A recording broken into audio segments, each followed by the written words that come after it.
இல்லைம்மா, இல்லைங்கன்னா அப்புறம் செயினை பாக்கெட்டில் போட்டு அங்கே எங்கேயாவது டேபிள் கீழே வச்சுட்டு பாருன்னு அனுப்பிச்சி விட்றாரு. உள்ளே போய் இவருடைய டேபிள், டைனிங் டேபிள் எல்லாம் தேடிட்டு இருக்காங்க. தேடி முடிச்சுட்டு வந்து, ஏங்க அங்கே எங்கேயுமே இல்லைங்க, பாக்கெட்டில் பாருங்கள் நீங்கள். இப்போ இருக்கிற ஹஸ்பண்ட் ஃபார் தானே உரிமையோட பகையில் கையை விட்டு எடுத்துருவாங்க. நீங்கள் பொண்டாட்டி பிள்ளையோட இல்லாமல் இருக்குன்னா இதுதான் காரணம் உனக்கு அப்படிங்கிற அதையும் வேற சேர்க்குறாராம். இது போய் இந்த குடும்பத்தில் இருக்கலாம் போது தப்பு இல்லையா? அது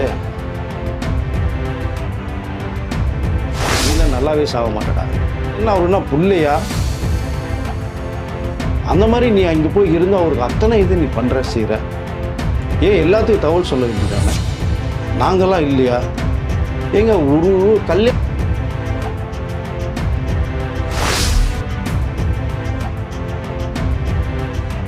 மூத்த பத்திரிகை வெங்கடேஷ் சார் நம்மளோட நினைஞ்சிருக்காரு. வணக்கம் சார். வணக்கம் சார். பாக்யராஜ் அவர்கள் மறைஞ்சிட்டார். அவரை பற்றி பல தகவல்கள் வந்திருக்குது. தற்போது அவருடைய குடும்பத்துடைய நிலைமை என்ன மாதிரி போயிட்டு இருக்கு சார்? இப்போ சார் பாக்கியத்தோட இழப்பு மிகப்பெரிய இழப்புங்க. ரொம்ப ஒரு மாதிரி ரொம்ப வருத்தத்தில் இன்னும் மீண்டு வர முடியல தகவல் தான் நமக்கு வந்திருக்கு. ஏன்னா பூர்ணிமா அவர்கள்லாம் பார்த்தீங்கன்னா டோட்டலாக நொடிஞ்சிட்டாங்க.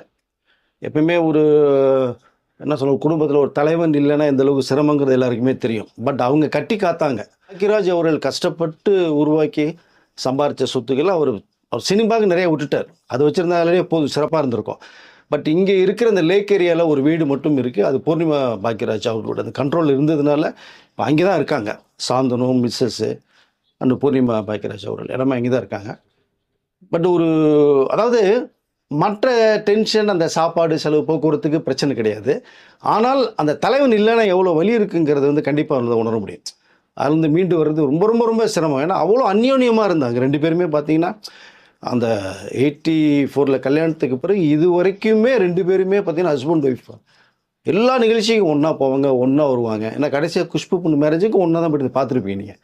அதனால் இணை பிரியாத என்ன சொல்கிறேன்னா ஒரு நல்ல நட்பு சொல்லலாம், ஹஸ்பண்ட் ஒய்ஃப் சொல்லலாம். அப்படி தான் எனக்கு தெரிந்த வரைக்குமே. நான் அவருடைய பழகின நாட்கள் நிறையா இருக்குது. பாக்யராஜ் அவரோட நிறைய விஷயங்கள் போல வெளிப்படையாக பேசக்கூடியவர். அப்போ அவருடைய மனைவி பற்றி நிறைய பேசின விஷயங்கள் இருக்குது. நம்ம அப்போது சொல்லும் போது பார்த்தோம்னா, ஏன்னா எழுத்தாளர் சங்கத்தில் நம்ம மீட் பண்ணும்போது வெளியில் சில விஷயங்கள் பேசும்போதோ 10 நிமிஷம் 2-3 மேட்ருகள் நம்ம அவர்கிட்ட ஷேர் பண்ணும்போது பார்த்தா, பூர்ணிமா அவர்கள் இல்லைன்னா நான் இல்லைங்கன்னு சொல்லியிருக்காரு. இல்லைன்னா என்னுடைய பாதையே வேறு மாதிரி போயிடுச்சு. அப்போது பெர்சனலாக சொன்ன விஷயங்கள் நிறையா இருக்குது. நிறையா அது சிகரெட் பிடிச்சது, ஃப்ரெண்ட்ஸோடு சேர்ந்து ட்ரிங்க்ஸ் பண்ணுறது, இதெல்லாம் இருந்தது. ஒரு இதில் ஒரு கட்டத்துக்கு பிறகு நானே பாக்யராஜ் இல்லைங்கிற சூழ்நிலைக்கு போகும்போது என்னை மீண்டெடுத்து கொண்டு இன்றைக்கி இந்த நிலைமைக்கு நான் நல்லா இருக்கேன். காரணம் அதனுடைய மனைவி மட்டும்தான். அப்படிங்கிறத அந்த மனைவியில் பாசம் அழிச்சிருந்தது என்கிட்ட சொன்ன விஷயங்கள் நிறையா இருக்குது. ஆனால் இந்த இடத்துல ஏன் சொல்கிறோம்னா, ஒரு கணவன் நல்லா இருக்கிறதுக்கு மனைவி ரொம்ப பொறுப்பானவங்க. இப்போ அவர் இல்லைங்கும் போது அவங்களுடைய மனைவி பூர்ணிமா அவர்கள் எப்படி இனி போகிறவனுடைய அந்த வாழ்க்கையை எப்படி அவங்க மீறி வரப்போகிறான்றது மிகப்பெரிய ஒரு கேள்விக்குறி. இருந்தாலும் அவருடைய பையன் சாந்தன் இருக்காங்க, பொண்ணு இருக்காங்க, சரண்யா இருக்காங்க, மருமக கீக்கி இருக்காங்க. பட் அவங்களுடைய பிஸ்னஸில் இருக்கக்கூடிய சக தொழிலாளர் பார்த்தீங்கன்னா பூர்ணிமா நிறைய ஆறுதல் சொல்லப்பட்ட ஒரு விஷயம் ஒன்று இருக்கிறது. பட் ஏன்னா அந்த தொழில் பார்க்கணும். அவங்க சொத்துக்கள்னு பெருசாக எதுவுமே கிடையாது பாக்யராஜ் அவர்கிட்ட சொன்ன மாதிரி. ஏன்னா பாரதிராஜ் அவர்கிட்ட கிட்டத்தட்ட 300 கோடிக்கு மேலே சொத்து அவர் சென்னை சிட்டியில் ஏகப்பட்டதை வாங்கி போட்டிருந்தாங்க. பாக்யராஜ் அதை பெருசாக எதுவுமே வாங்கலை. இருந்தது பூரா எடுத்து விற்று அதை படமாக தான் எடுத்தார். சினிமாக்கே விட்டாரே தவிர இப்படி பெரிய அளவில் மனைவிக்கோ பையனுக்கோ பொண்ணுக்கோ சேர்த்து வச்சுருக்காருன்னு கிடையாது. பட் ஒரு நல்ல பேரை சேர்த்து வச்சுருக்கார். பாக்யராஜ் அப்படிங்கிற அந்த ஒரு பேக்ரவுண்ட் இருக்கு இல்லையா, அது சாந்தனுக்கோ பொண்ணுக்கும் மனைவிக்கும் மிகப்பெரிய உறுதுணையாக இருக்குங்கிறத நான் சொல்லிக்க விரும்புகிறேன். பட் நான் இன்னொரு விஷயத்தையும் சொல்லிக்கிறேன். என்னென்னா, நிறைய தயாரிப்பாளர் இருக்கீங்க, பாக்யராஜ் மேலே பற்று உள்ள தயாரிப்பாளர் இருக்கீங்க, இயக்குநர்கள் இருக்கீங்க. பட் அவர்கள் யாராவது ஒருத்தர் கொஞ்சம் முன்னாடி சாந்தனை வச்சு ஒரு படம் பண்ணி பாக்யராஜுக்கு ஒரு நன்றி கடன் மாதிரி ஒரு விஷயத்தை பண்ணினாங்கன்னா, ஒரு நல்ல கதை இருந்தால் சாந்தன் பிரமாதமான ஆர்டிஸ்ட், இன்னும் மாற்று கருத்தே கிடையாது. ஒரு அதிர்ஷ்டம் ஒரு பக்கம் இல்லை, அதனால பெரிய வர முடியல. ஸோ மனோஜ் எந்த அளவுக்கு நீங்கள் பண்ணாமல் விட்டாங்களோ இந்த இண்டஸ்ட்ரி, ஆனால் இதுக்கு பாக்யராஜ் பையனுக்கு இந்த இண்டஸ்ட்ரி டோட்டலாக கையில் எடுக்கலான்னு நினைக்கிறேன் நான். இப்போ நீங்கள் இந்தியா ஸ்ரீலங்கா கூட்டு தயாரிப்பு நிறையா படங்கள், பைலட் பிரேம்நாத்லேருந்து நிறையா படங்கள் பண்ணாங்க, தீ படம்லாம் பண்ணாங்க. அது மாதிரி தமிழ் இண்டஸ்ட்ரி எல்லாம் சேர்ந்து கூட அந்த கூட்டமைப்பில் ஒரு படம் பாக்யராஜ் நன்றி கடன் மாதிரி பண்ணி சாந்தன் அவர்களை ஹீரோவாக போட்டு ஒரு படம் பண்ணி அது ஒரு வெற்றிகரமாக கொடுத்தாங்க அப்படின்னா, பாக்யராஜுடைய உண்மையிலே அவருடைய மனசு மேலேருந்து பாராட்டம் சாந்தனுக்கு வாழ்க்கை கொடுத்தது மாதிரி இருக்கும் அப்படிங்கிறது என்னோட கருத்து. பட் இந்த சூழ்நிலை எப்படி இருக்காங்க அப்படின்னா, அவன் விசாரிக்கும் போது பார்த்தா இன்னும் அதுலேருந்து மீண்டு வரலை அப்படிங்கிற தகவல் தான் வருது. இன்னும் சரியாக சாப்பிடல, தூக்கம் இல்லை.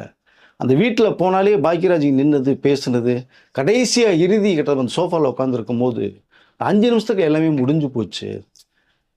அதாவது எதிர்பார்க்கல. வாக்கிங் போயிட்டு வர்றாங்க, பூர்ணிமா ஜெயராமன் அவர்கள் தான் வர்றாங்க. அப்படி வர்றாங்க, பார்க்குறாங்க, உட்காடுறாங்க, உள்ளே போயிட்டு வரதுக்குள்ளாட்டி இல்லைங்கும் போது 5 நிமிஷம் எல்லாமே நடந்து முடிஞ்சிருச்சும் போது அது என்னால் இன்னும் நம்ப முடியலன்ற, நமக்கே நம்ப முடியல, அவங்களுக்கு எப்படிங்க இருக்கும் பாவம். ஸோ அந்த வீட்டில், அந்த லேக் ஏரியாவில் 5வது குறுக்கத்தில் இருக்கிற அந்த வீட்டில் பார்த்தீங்கன்னா எங்கே பார்த்தாலும் பாக்கியராஜோட நினைவுகளாக இருக்குது, நிற்கிறது மாதிரி இருக்குது, பேசுகிறது மாதிரி இருக்குது அப்படிங்கிற தகவல் தான் நமக்கு வருது. அது கொஞ்சம் மீண்டு வரணும், வேறு வழி இல்லை. ஸோ நம்மளை விட்டு போயிட்டாலும் நம்மளோட வாழ்ந்துட்டு இருக்காரு. அவருடைய 2 கண்கள் யார் மூலக்கோ ஒருத்தர் பொருத்தப்பட போகுது. கண்டிப்பாக அது யாருக்குங்கிறத பூர்ணிமா பாக்கியராஜ் சொல்லப்பட்டால், சொல்லுங்களான்னு தெரியாது, அது வாய்ப்புகள் குறைவு. இருந்ததுன்னா அந்த கண்கள் அவங்க பார்க்கலாம், பட் யாரோ ஒரு நபருக்கு ஸோ அது பொருத்தப்படுது. அந்த கண்கள் பூர்ணிமா அவர்களை பார்க்கும் அப்படின்னு தான் நினைக்கிறேன். ஒரு குடும்பத்தை பாதுகாக்கும். பட் இதுக்கு மேலே என்ன சொல்கிறது, ஒரு சிரமமான ஒரு சூழ்நிலைகள், அந்த இழப்பிலேருந்து மீண்டு வர முடியாமல் சாந்தனவர்களில் இறுதி சடங்கப்போ நீங்கள் பார்த்துருப்பீங்க, மனசு எப்படி உடஞ்சி போயிருந்தாருன்னு சொல்லிட்டு. அதெல்லாம் என்னென்னா அந்த வழி பலவேறு குடும்பத்தில் ஒரு தலைவனை இழந்தவர்களுக்கு தான் தெரியும் நிறைய பேருக்கு. ஸோ இந்த நேரத்தில் சாந்தனவர்கள் எந்த அளவுக்கு ஃபீல் பண்ணாங்கன்ற ஒரு விஷயத்தை பண்ணணும்னு சொல்லும்போது சரண்யா அவர்களை பற்றி நான் கண்டிப்பாக ஏன்னா பாக்கியராஜோட பேச பார்த்தோம்னா எந்த அளவுக்கு பூர்ணிமா அவர்கள் மேலேயும் சாந்தனு மேலேயும் அந்த உயிரை வச்சுருந்தாரோ அதை விட ஒரு மடங்கு அதிகமாக தன்னுடைய பொண்ணு சரண்யா அவர்கள் மேலே வச்சுருந்தது தான் நமக்கு. ஏன்னா அவங்க இருக்க ஸோ குழந்தையெல்லாம் பார்த்தோம்னா கொஞ்சம் அழகாக விளையாடின சம்பவங்களை நேரில் எனக்கு சொன்ன விஷயம் இருக்குது. பட் அவர்கள் சாந்தனுவாது பரவாயில்ல, அவங்களுடைய மனைவி ஈவெண்ட் ப்ரோக்ராம் போகிறாங்க, அவர் படங்கள் டிஸ்கஷன் அது இதுன்னு ஓடிக்கிட்டு இருக்கு. பொண்ணுடைய நிலைமை தான் கொஞ்சம் சிரமமான ஒரு சொல்லியிருக்கு. அதுலேருந்து எப்படியாவது பொண்ணை நம்ம மீண்டும் கொண்டு வரணும், வேறு கட்டத்துக்கு எடுத்துகிட்டு போகணும்லாம் நிறைய அவருடைய மனசில் ஆசைகள் நிறைய இருந்தது. அதனால் அதை அவர் சம்பாரித்த பணத்தில் பொண்ணுக்கு ஹெல்ப் பண்ணாரே தவிர பாக்கெட்டில் ₹1,00,000 வச்சுக்கிட்டுலாம் வெளியில் போக கிடையாது. அவர் 1000-2000 மட்டும்தான் இருக்கும் ஒரு பாக்கெட்டில் சொல்லப்போனால். ஆனால் அந்த அவுட்லுக் பாக்கியராஜ் அப்படிங்கிற அந்த ஒரு கெத்து ஒன்று இருந்தது பார்த்தீங்களா, அதுதான் அவருக்கு ப்ளஸ்ஸாக இருந்ததே தவிர மற்றவர்கள் மாதிரி கோடியாக சம்பாரித்து பாக்கெட்டில் வச்சுட்டு பேங்க் பேலன்ஸ் எல்லாம் அவருக்கு எனக்கு தெரிஞ்ச வரைக்குமே பாக்கியராஜுக்கு இல்லை. பணத்துக்காக கஷ்டப்பட்ட ஒரு பீரியட்லாம் இருக்குது. அதுதான் அந்த இடத்துல சொல்லுவார், பூர்ணிமா தான் என்னை காப்பாற்றுன்னு சொல்லிட்டு காரணம் அதுதான் சொல்லுவார். அப்போ சரண்யாவுக்கு அதான் நம்ம ஏற்கனவே ஒரு வீடியோ சொல்லியிருந்தேன், சரண்யா அவர்கள் பூர்ணிமா கூப்பிட்டு வீட்டில் வச்சு பண்ணாங்கன்னா பாக்கியராஜுடைய ஆசை நிறைவேறும் அப்படிங்கிறதா சொல்லியிருந்தேன். ஸோ ஒரு பேர குழந்தைகள் வந்தாச்சு. இனிமேல் பழைய சம்பவங்கள்லாம் கொஞ்சம் விட்டுட்டு பாக்கியராஜுடைய எண்ணம் மாதிரி சரண்யாவுக்கு ஒரு லெவல் கொண்டு வரணும்னா எப்படி, அவங்க பொண்ணு இனிமேல் படத்தில் நடிக்க முடியாது, பண்ண முடியாது. உங்கள் பிஸ்னஸ் பார்க்குறாங்க, பூர்ணிமா ஜெயராம் ஒரு பெரிய பிஸ்னஸ் வச்சுருக்காங்க, அதை ஒரு பிரான்ச் மாதிரி கூட பண்ணி அவங்கள உட்கார கூட வைக்கலாம், ஒன்றும் தப்பு கிடையாது. உட்கார வச்சாங்கன்னா அவங்க ஃபேமிலி, அந்த குழந்தை அப்படிங்கிற மாதிரி போக எல்லாமே சரியாயிடும். இனி என்ன இருக்கிற வாழ்க்கையை எல்லாத்துக்குமே கொஞ்சம் நெஞ்ச வாழ்க்கை தான், அது சிறப்பாக போகணுங்கிறத நான் ஆசைப்பட்றேன். பாக்கியராஜோட மிகப்பெரிய ஒரு கனவு அது சரண்யா அவர்களை கொண்டு வரணும். ஏன்னா ரெண்டாவது பார்த்தீங்கன்னா மருமகளை சரண்யா இடத்துல வச்சு பார்த்தா தான் என்கிட்ட சொன்னார், எனக்கு இந்த மருமக கிக்கியும் பார்த்தோம்னா சரண்யா மாதிரி எனக்கு அது ஒரு பொண்ணு அப்படிங்கிற விஷயத்த சொல்லப்பட்டது நமக்கு நிறைய. ஏன்னா ஃபுல் ஃப்ரீடம் எல்லாத்துக்குமே கொடுத்தார். உங்கள் ஒர்க்கு, ஏன்னா நீங்கள் எல்லாமே மீடியாவில் இருக்கிற பீப்புள்ஸ், அப்போது நீங்கள் ஃப்ரீயாக போயிட்டு நீங்கள் ஃப்ரீயாக வாங்க, எந்த கொஸ்டினுமே கிடையாதுன்னு பாரு. ஏமா லேட்டு, எதுக்குமா இங்கே போனீங்க, என்னம்மா பேமெண்ட் வாங்கினேன், எந்த கொஸ்டினும் கிடையாது. உங்கள் உழைப்பு, உங்கள் திறமை அப்படின்னு தான் அவர் சொல்லுறதை நான் பார்த்துருக்கேன். அதனால் ஒரு ஜெனியூனான ஒரு பெர்சன் அப்படிங்கிறது தான் பாக்கியராஜை பொறுத்த விட்டுமே எனக்கு தெரிந்தது. குடும்பம் பெரிய அளவில் சம்பாதிக்கலை, சொத்து சேர்த்து வைக்கல பாக்கியராஜ், அவருடைய பேர் தான் அவர்கள் சொத்து நான் நினைக்கிறேன். ஏன்னா சங்கத்தில் சில பிரச்சனை ஏற்பட்டதனுடைய அந்த மனக்குமுறல் தான் இன்றைக்கி அவர் சாப்பிடாமல் கொள்ளாமல் அதே சிந்தனையிலே இருந்து ஒரு அதிகாலையில் வாக்கிங் போது மரணம் ஏற்பட்ட ஒரு சம்பவம் இருக்குது. இங்கே குறிப்பாக விஜய் அவர்கள் கவிஞரை பற்றி நான் ஒரு விஷயத்தை சொல்லி ஆகணும்னு நினைக்கிறேன். அதை அவர் இன்னைக்கு இந்த நிலைமையில் மிகப்பெரிய ஒரு பாடலாசிரியராக, ஒரு நடிகராக, இயக்குனராக இருக்காருன்னா அது காரணம் பாக்கியராஜ் அவர்கள் தான் அப்படிங்கிற விஷயத்த ரொம்ப ஒரு மாதிரி எப்படி சொன்னால் பேச முடியாத அளவுக்கு ஒரு விஷயத்த சொல்லப்பட்டு நம்ம கேள்விப்பட்டோம். ஏன்னா முதல் முறையாக அவர் கவிஞர் பார்த்ததே பாக்கியராஜ் அவர்கள் தான் ஃபர்ஸ்ட் இண்டஸ்ட்ரிக்கு வரது முன்னாடி. இவர்கிட்ட திறமையை பார்த்து கூட்டு அஸ்டாண்டா சேர சொல்லி அடுத்தடுத்த கட்டத்துக்கு விஜய் கொண்டு போனார். அவர் படத்துக்குள்ளே பார்த்தீங்கன்னா சொக்கத்தங்கத்தில் பாடலும் எழுதியிருப்பார். அன்னைக்கு அவர் மரணம் ஏற்படுறதுக்கு முன்னாடி பார்த்தீங்கன்னா சாயங்காலம் விஜய் அவர்கிட்ட பேசுறதுக்கு சினேகன் அவர்கிட்டையும் பேசியிருக்காங்க. இவர்கிட்டே பேசி நாளைக்கு நீ எங்கே இருக்க கேட்டால் கோயம்புத்தூர் இருக்கேன்னு சொல்லியிருக்காரு. அப்போ நீ சென்னைக்கு நீ உடனே பரப்பிட்டு நீ வா, உனக்கு வந்து மிகப்பெரிய ஒரு பதவி ஒன்று காத்துக்கிட்டு இருக்கு, நம்ம பேசுவோம்னு சொல்லியிருக்காரு. இவர் கோயம்புத்தூர்லேருந்து பரப்பிட்டு வந்திருக்காரு, ஆனால் பாடியை தான் பார்க்க முடியுது. ஸோ அது மிகப்பெரிய அது என்ன நேற்று நல்லா பேசினார் என்கிட்ட, பட் இன்னைக்கு பார்த்தோம்னா அவருடைய உடலுக்கு நான் மாலை வைக்க வேண்டிய சூழ்நிலை வருது. நான் இந்த அளவுக்கு மிகப்பெரிய இண்டஸ்ட்ரியில் ஒரு மிகப்பெரிய தேசிய விருது பெற்ற ஒரு கவிஞர் அப்படி சூழ்நிலை உருவாயிருக்குன்னா அது என்னுடைய குருநாதர் பாக்கியராஜ் அவர்கள் தான் அப்படின்னு அவர் ஒரு பக்கம் சொல்கிறது. இன்னொரு பக்கம் பார்த்தீங்கன்னா காஜா ஷெரீப் நீங்கள் பார்த்துருப்பீங்க. அந்த 7 நாட்கள் அந்த பொடியின் ஹார்மோனிய பெட்டியில் வந்து அஸ்டண்டாக வரும்போது ஒரே வந்து கலாட்டா பண்ணும். அப்படி புதிய வார்ப்புகள் படத்தில் ரதிக்கு தம்பி வர பண்ணியிருப்பான் பொடியன். இன்றைக்கி அவருக்கு ஒரு 55 வயசு இருக்குன்னு வச்சுக்கங்களேன். பட் பாக்யராஜோட ஏற்பட்ட அனுபவங்கள் நிறைய விஷயங்கள் அவர் வந்து ஷேர் பண்ண நம்ம அப்போது அவர் வந்து இடையில ஒரு பீரியடுக்கு அப்புறம் இந்த ஃபீல்டை விட்டு ஒதுங்கி போயிட்டார். தெய்வன் ப்ரோக்ராம் பண்ணுறது அதுன்னு போயிட்டார். பாக்யராஜ் பற்றி கேட்கும்போது பார்த்தோம்னா ஒருத்தருக்கு நடிப்பு வரலன்னா வர வரைக்கும் விட மாட்டார். இதுக்கு தேவை அழணும், சிரிக்கணும், சிரிச்சுட்டு அழணும். என்ன வந்து அந்த 7 நாட்கள்லாம் அவ்வளோ இந்த அளவுக்கு பேரும்பூலம் இருக்குது அப்படின்னா எனக்கு பாக்யராஜ் சார் தான். அது நிறைய பேர்கிட்ட இப்போ நீங்கள் மகேந்திரன் சார் படத்துலையும் நான் பண்ணியிருக்கேன். நான் பாக்யராஜ் சார்ட்டு வந்து நான் யாருங்கிறதே எனக்கு வந்து சொல்லி கொடுத்து கொண்டதே பாக்யராஜ் சார் அப்படின்னு ஒரு பக்கம். முக்கியமாக இன்னொன்று சொல்லணும்னா நம்ம பார்த்திபன் அவர்கள் சொல்லியே தீரணும். நம்ம எப்படி பாவ விஜயல் அவர்கள் வந்து இண்டஸ்ட்ரி டாப்பில் இருக்குமோ அது காரணம்னா பார்த்திபன் அவர்களுக்கும் பாக்யராஜ் குரு. கடைசி வரைக்குமே வந்து காலையில் கேள்விப்பட்ட உடனேயே வந்தது வந்து பார்த்திபன் அவர்கள் தான். காலையிலிருந்து நைட்டு வரைக்கும் இருந்து இறுதி சடங்குலையும் போய் கலந்து வழி அனுப்பிச்ச ஒரு விஷயத்தை அவர் சொல்கிறார். அப்போது பார்த்திபன் எப்பவுமே இந்த புதுமையான விஷயங்களை பண்ணக்கூடியவர் எப்பவுமே. இப்போ தன்னுடைய குருநாதர் வந்து இறந்து போனதற்கு, ஏன்னா அவருடைய பிறந்த நாளைக்கெல்லாம் பார்த்தீங்கன்னா மாலை மரியாதை லேக் ஏரியாவே சுற்றி வல்லூர் கூட்டம்லாம் சுத்தமாக 1 கிலோமீட்டர். அந்த மாலைகள் பொக்கைகள் சால்வைகளை வாங்கி வைக்கிறதே என்னுடைய வேலை, அதை குருநாதர் செய்யக்கூடிய மிகப்பெரிய கடமை, அந்த வேலை கூட யாருக்கு நான் விட்டுத்தர விரும்பலை அப்படின்னு விஷயத்த சொல்லி அவருக்கு ஏற்பட்டது இந்த மறைவை என்னால் ஜீரணிக்க முடியல. பட் நான் இப்போ ஏற்கனவே சொன்னேன், ஏதாவது புதுசாக ஒன்று பண்ணி எழுதி பண்ணணும், ஏதோ ஒன்று பொக்கே. நீங்கள் நியூ இயருக்கோ தீபாவளிக்கோ யூஸ் பண்ணோம்னா எல்லாருடைய வாழ்த்தோட அவர் வாழ்த்து வித்தியாசமாக இருக்கும். இப்போ இதில் கூட இறுதியாக என்னுடைய குருநாதர் போகும்போது ஏதாவது ஒன்று பண்ணணும், அவர் டக்குன்னு பார்த்தா கூட என்னுடைய ஞாபகம் வரணுங்கிறதுக்கு ஒரு லெட்டர் பேடில் அன்புடன் உங்கள் கே பாக்யராஜ் அப்படிங்கிற மாதிரி ஒன்று எழுதி பண்ணி அவருடைய நெஞ்சில் வச்சுருக்காரு. இறுதி ஊர்வலத்தில் போகும்போது பெசனரில் மின்மயத்துக்குள்ளே உள்ளே போகும்போதும் இந்த பேடு அவருடைய இதயத்தில் இருந்திருக்கு. ஸோ மிகப்பெரிய கலைஞர்களுக்கோ திரையுலகில் சேர்ந்தவர்களோ அரசியல்வாதிகளுக்கோ எப்படி பேனாங்கிறது மிகப்பெரிய ஒரு ஆயுதமாக இருந்தது. ஸோ எழுத்துக்கள் மூலமாக நிறையா விஷயங்களை வந்து பேசியிருக்காங்க. இந்த மாதிரி பாக்யராஜ் அவர்கள் திரையுலகத்திற்கு இந்த பேனா தான் ரொம்ப முக்கியம். எப்படி இந்த கர்ணனுக்கு வந்து ஒரு கவச குண்டலம் உடம்புலேயே இருந்தது மாதிரி பார்த்தோம்னா பாக்யராஜ் அவர்களுக்கு இந்த பேப்பர் பேடு அண்டு பேனா தான் அவருக்கு எப்போவுமே. அது இல்லாமல் நிறைய நாட்கள் நான் பார்த்ததே இல்லைன்னு சொல்கிறேன். எல்லா பேரும் பாவிச்சு கூட அதான் சொல்கிறார். அப்போது அது வந்து இறுதி அஞ்சலி செலுத்தி அந்த பேடோடு வந்து உள்ளே போன ஒரு விஷயத்தை அவர் சொல்லும் போது தான்.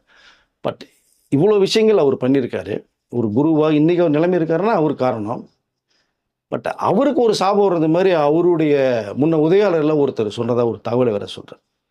நீலாம் நல்லாவே சாக மாட்டடா பார்த்திபனை, நீ என்ன அவருன்னா புள்ளையா,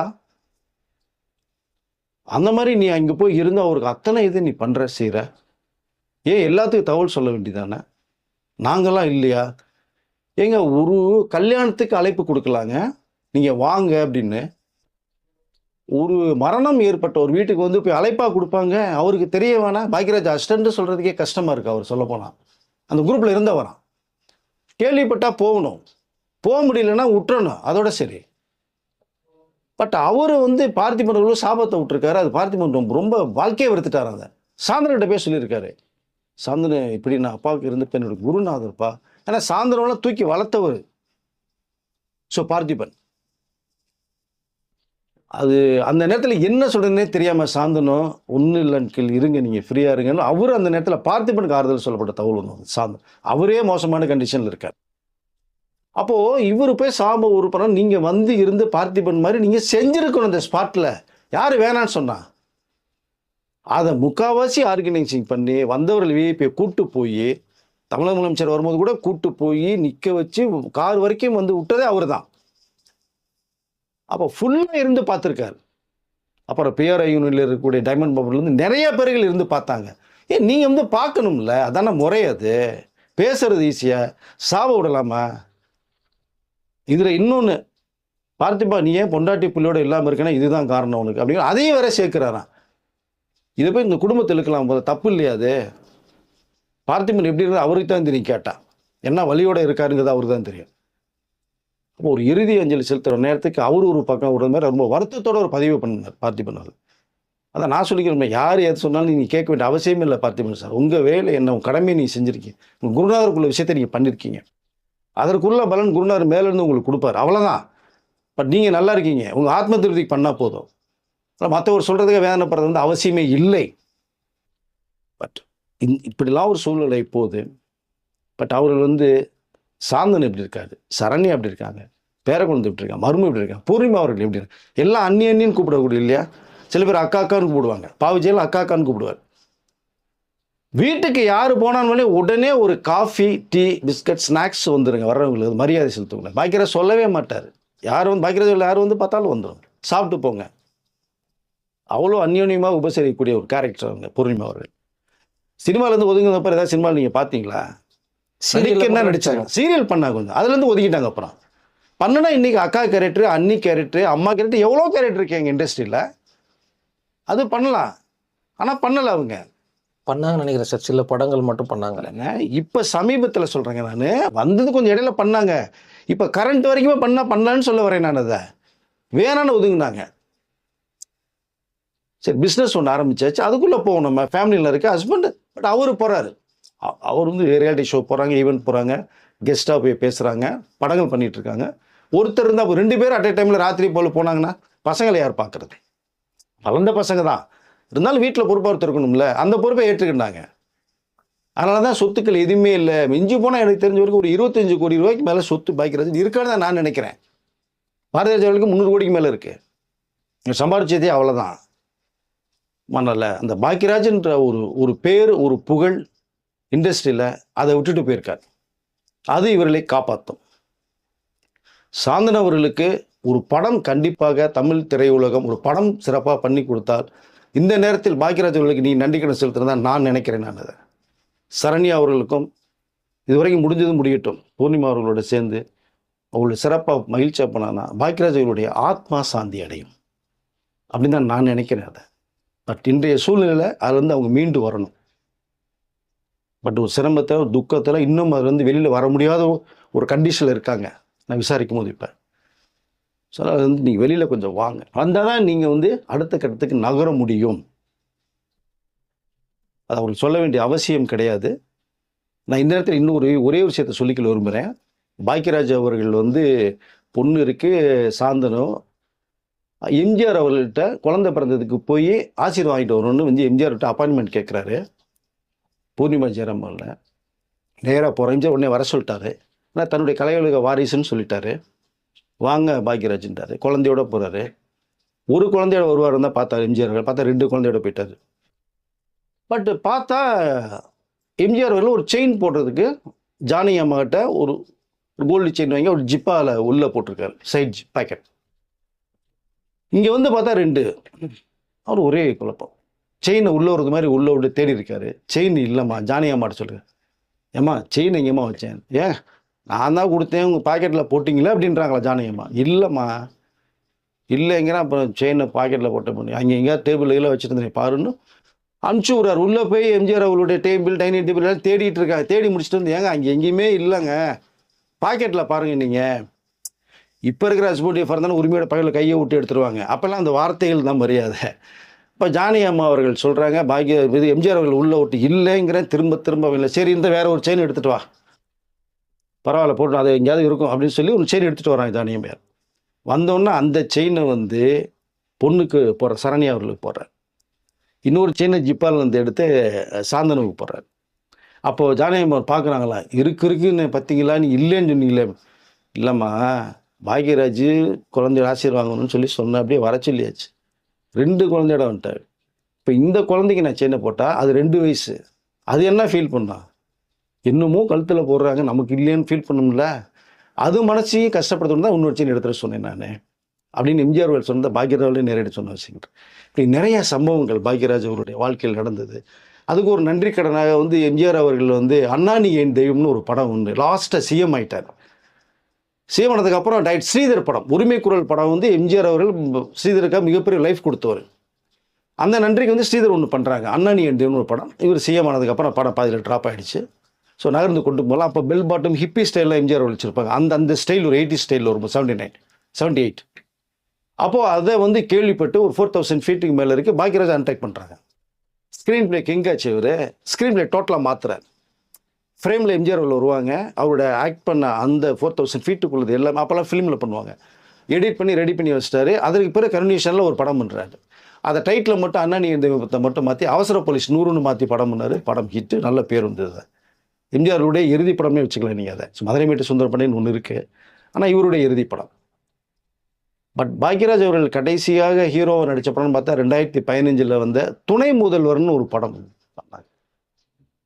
அந்த படம் தான் அவருடைய வந்து ஹீரோவை பண்ண கடைசி படம். அந்த படத்துடைய டைரக்டர் வந்து விவேகானந்தன்னு சொல்லி மத்திய சென்னை ஒரு படம் பண்ணார். ஏன்னா அந்த படத்தில் அந்த இயக்குனர் நானும் ஒரு ஃப்ரெண்டுன்றதுனால மத்திய சென்னைக்குள்ள போயிருக்கேன். துணை முதல்வர் ஷூட்டிங்கு நான் போயிருக்கேன். அப்போ போகும்போது தான் பாக்யராஜ் பற்றி நிறைய விஷயங்கள் பேசின சம்பவங்கள் நிறைய இருக்குது அப்போ அதில்.